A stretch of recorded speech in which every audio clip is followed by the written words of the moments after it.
Welcome to Thursday Service. It is Thursday Thought, my dudes. I'd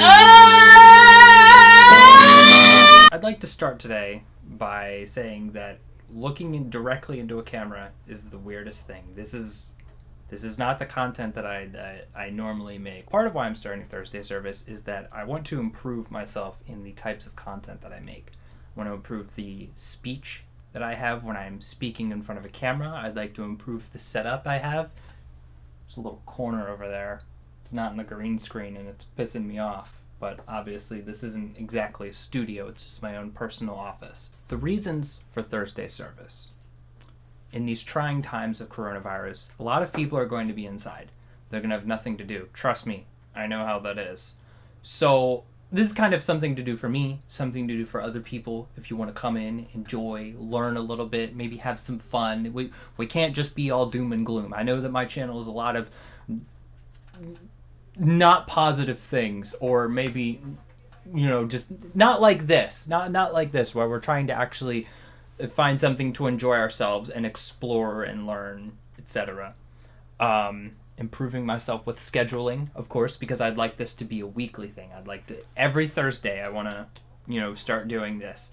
So it would also help me try and push myself to scheduling, pushing myself to getting better at doing these types of things, more willpower, more self-responsibility. So, a lot of it is for me, but it's also for anyone who cares to watch. Fuck it, And I also would like to spread the word of Discordianism, not like some, have you heard the word of Jesus and, Mormons knocking at your door. No. I genuinely think that this book is hilarious, and I think it's very interesting about, all this stuff around sort of not anarchy, but it's this, it holds a lot in this book, the idea that order and disorder are both human things. They're human concepts that have been made in order to define and compartmentalize things. So this kind of takes that and is like, go with the flow. Fuck it. You know what I mean? The world's a crazy, raging sea of random bullshit. And we're here to just bask in its glory. You know what I mean? And that's only my interpretation. There are many interpretations one could have. An actual heavy into it researcher or author on Discordianism might come into my videos and be like, yo, what is this? What are you fucking doing? But that's Discordianism. Who gives a shit? Who fucking cares? It's absolutely nuts. Plans for Thursday, and don't worry, I'm going to get to the introduction of the book. This is what that's actually for. I just wanted to preface this with a little bit. My plans for Thursday Service. Weekly videos, obviously. I'd like to have live streaming. That's the real goal. This is what I had in my mind when I first started this up, is that if there were enough people that were getting into this, that it'd be hilarious to start doing live streams of Thursday Service instead. So it feels more like a service rather than just videos that you're watching. You know what I mean? We can have people, praising in chat and stuff like that. I see it in my head and it seems like it'd be just a lot of fun. You know what I mean? I'm going to say this now, we're not having a Discord for it. And I get it. That's like the perfect opportunity for a joke. But I hate Discord groups. I can't stand them. They suck. I'm going to keep this as loose and disorganized while also organized as possible. Fnord. It's alright. I would also like to start going into different cultural and religious services to, not as a mockery, but I just think it'd be very amusing because it does base itself around Eris, who is a Greek goddess. But I think it would be very interesting to start exploring these other religious ideas, not as a way to become religious in that way, but I don't know. It's honestly the other thing that I'm going to be including, I'll include in the description, are links to an online copy of this book, so you can read it alongside reading it here. You can just read it yourself. There are other books I'm going to be looking into to purchasing on Amazon. I don't know about right now. Convenient times to start this and not have any good sources, but everything's online, so I can also pull from there. But again, I believe each episode is going to be, different excerpts from the book, kind of discussing and, talking about Discordianism and these ideas of chaos theory and other things. Because honestly, I don't know much about this. I have this book, and this is what I've lived and breathed for a little while. I've had this book for years, but I really haven't... I spent a decent amount of time reading it, but not really fully absorbing it. I think I'd really like to take this time to do that and find other people who are interested in this type of thing so we can really get some stuff going. Guys, I moved to California, and aside from a few friends I have, like online from my old home, I don't have anybody. Let's do this. Let's do something. It's fun. Let's get some social interaction going while the government tells us we need social distancing, because I've had enough social distancing. I think it'd be really neat to get this ball rolling. So let's do this. So, enough of that. I'm going to get right into reading the introduction to the book, and that will be this episode. And next week, we'll start getting some more. We'll read everything. Fuck it. Whatever. Principia Discordia, or How I Found Goddess and What I Did to Her When I Found Her. This is the magnum opiate of Malaclypse the Younger, wherein is explained absolutely everything worth knowing about absolutely anything. I mean, that alone just grabs you. The preface to the new Lumpanics edition, because this is one of numerous editions of the book that exist. We are proud to present the second Lumpanics printing of the legendary underground classic Principia Discordia, the Bible to Discordianism. Discordianism, based on worship of Eris, the Greek goddess of chaos and confusion, was invented by Terry Thornley and Greg Hill. Principia Discordia was written by Hill and included material by Thornley. This strange and relevant religion has captured the hearts and minds of many people, and Lumpanics Unlimited is proud to keep it in print.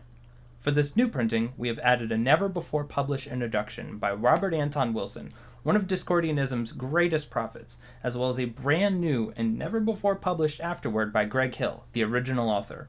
Also included is the never-before-published 5th edition and a Greg Hill collage, also previously unpublished. Those interested in learning more about the history and development of this unusual religion are advised to consult Robert Anton Wilson's Cosmic Trigger and/or Press Berkeley 1977. And now, on with Principia Discordia. The contents of this edition include the first, a new introduction by Robert Anton Wilson. Second, the 4th printing, rip-off press from San Francisco, is reproduced exactly, cover to cover, printed from the original paste-ups. Third, a new afterword by Greg Hill, never before published anywhere. Fourth, the 5th edition, never before published anywhere. And the 5th edition, a never-before-published collage by Malaclypse the Younger. So we'll get to that eventually. Let's read the introduction. You hold in your hands one of the great books of our century, Fnord. Some great books are recognized at once, with a fusillade of her... This is going to be a lot of me not being able to pronounce things, so bear with me. Some great books are recognized at once, with a fusillade of critical huzzas and gonfalons, like Joyce's Ulysses. Others appear almost furtively and are only discovered 50 years later, like Moby Dick or Mendel's great essay on genetics. The Principia Discordia entered our space-time continuum almost as unobtrusively as a cat burglar creeping over a windowsill. In 1968, virtually nobody had heard of this wonderful book.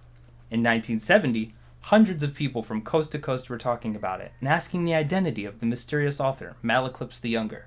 Rumors swept across the continent, from New York to Los Angeles, from Seattle to St. Joe.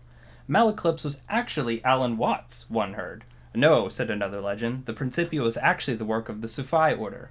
A third, very intriguing myth held that Malaclypse was a pen name for Richard M. Nixon, who had allegedly composed the Principia during a few moments of lucidity. I enjoyed each of these yarns and did my part to help spread them. I was also careful never to contradict the occasional rumors that I had actually written the whole thing myself during an acid trip. The legendary, the mystery, the cult grew slowly. By the mid-1970s, thousands of people, some as far off as Hong Kong and Australia, were talking about the Principia, and since then, the original was out of print. Xerox copies were beginning to circulate here and there. When the Illuminatus trilogy appeared in 1975, my co-author, Bob Shea, and I both received hundreds of letters from people intrigued by the quotes from Principia with which we had decorated the heads of several chapters. Many, who'd already heard of the Principia or had seen copies, asked if she and I had written it, or if we had copies available. Others wrote to ask if it was real, or just something we had invented the way H.P. Lovecraft invented the Necronomicon. We answered according to our moods, sometimes telling the truth, sometimes spreading the most god-awful lies and myths we could devise, Fnord. Why not? We felt this book was a true classic, literis immortalis, and since the alleged intelligentsia had not yet discovered it, the best way to keep its legend alive was to encourage the mythology and controversy about it. Increasingly, people wrote to ask me if Timothy Leary had written it, and I had almost always told them he had, except on Fridays when I am more whimsical, in which case I told them it had been transmitted by a canine intelligence, fast, cool, and unsympathetic from the dog star Sirius. Now, at last, the truth can be told. Actually, the Principia is the work of a time-traveling anthropologist from the 23rd century. He's currently passing among us as a computer scientist, born vivant and philosopher, named Gregory Hill. He has also translated several volumes of the Etruscan erotic poetry under another pen name, and in the 18th century was the mysterious man in black who gave Jefferson the design for the Great Seal of the United States. I have it on good authority that he is one of the most accomplished time travelers in the galaxy, and has visited Earth many times in the past, using such cover identities as Zeno of Elias, Emperor Norton, Count Cagliostro, Guillaume of Aquitaine, etc. Whenever I question him about this, he grows very evasive and attempts to persuade me that he is actually just another 20th century Earthman, and that all of my ideas about his extraterrestrial and extratemporal origins are delusions. Ha! I am not that easily deceived. After all, a time-traveling anthropologist would just say that, so he could observe us without his presence causing culture shock.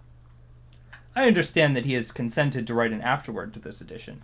He'll probably contradict everything I've told you, but don't believe a word he says, Fnord. He is a master of the deadpan put-on, the plausible satire, the philosophical leg pull, and all branches of guerrilla ontology. For full benefit to the head, this book should be read in conjunction with The Illuminoids by Neil Wielgus, Sunpress Albuquerque of New Mexico, and Zen Without Zen Masters by Camden Benares, and or Press Berkeley, California. We're operating on many levels here, as Ken Kesey used to say. In conclusion, there is no conclusion. Things will go on as they always have, getting weirder all the time. Hail Eris. All hail. Discordia. Fnord?